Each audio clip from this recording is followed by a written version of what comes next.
What up, YouTube? Keep in mind, African American history has to be discovered. It's very, very hidden.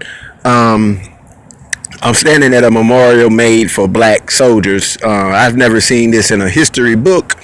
I saw this memorial a few months back, but I'm going to show it to you real quick, and we'll read about who these black men were. Now, check it out.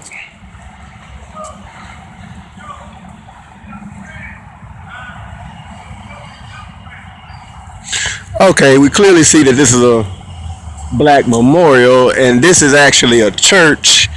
You can't see it. I'll try to get you to. I'll try to show it to you. I think it was 1859. That church right there was built. But anyway, let's read this real quick. The largest unit of soldiers of African descent who fought in the American Revolution was the brave Les Chasseurs Volontaires de Saint-Domingue from Haiti.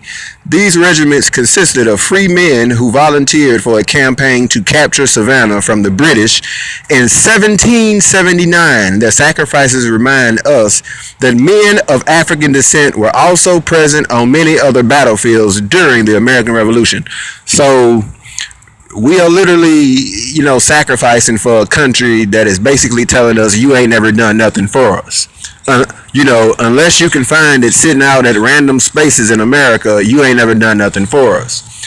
This is the name of the, well, actually, that's the board of directors. Many of those were Haitian Americans. But it says here, in its fourth year, the American Revolution had become an international conflict. Rebelling American colonies and their French allies attempted to capture Savannah from the British in 1779.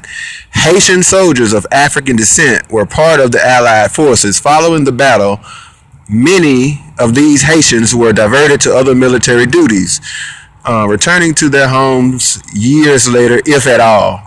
Several veterans of the campaign became leaders of the movement that made Haiti the second nation in the Western Hemisphere to throw off the yoke of European colonialism. That's kind of like a back shot.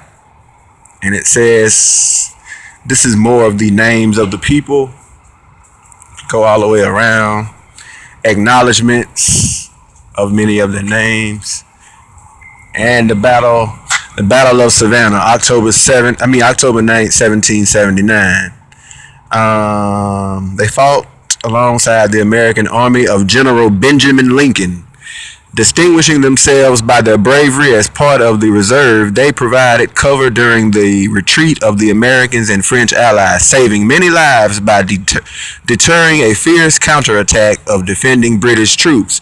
So the narrative that is always given to us and our children, hold up, let's read this one last one. In the fall of 1779, over 500 chasseurs volontaires sailed from Saint Domingo, the modern island of Haiti. Soldiers of African descent left their families to participate in the Georgia campaign under French commanding Charles Henry d'Estaing. The drummer represents young Henry Christopher. There's the drummer. You see the drummer?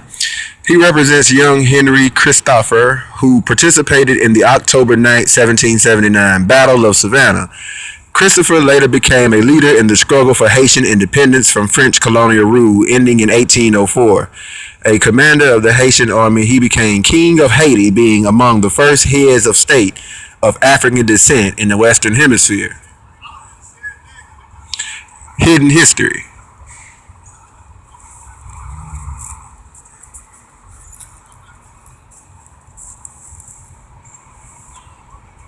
And they're all black, but the narrative we're always given is that black Americans have never contributed anything to America. And like I said, I'm on vacation now, kind of traveling around.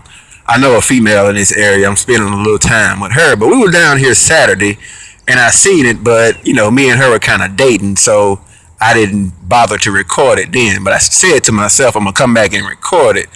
I don't know if you can read this, but this church right here is very similar to the church that Dylan Roof went and shot up. I don't know if you can see it or not, but it was built in 1859. Oh, this is like a real old church. But I just wanted to show you that real quick. Like, we're gonna do a little bit more walking around, looking at this. This city has quite a bit of history in it. Anyways, that concludes this video.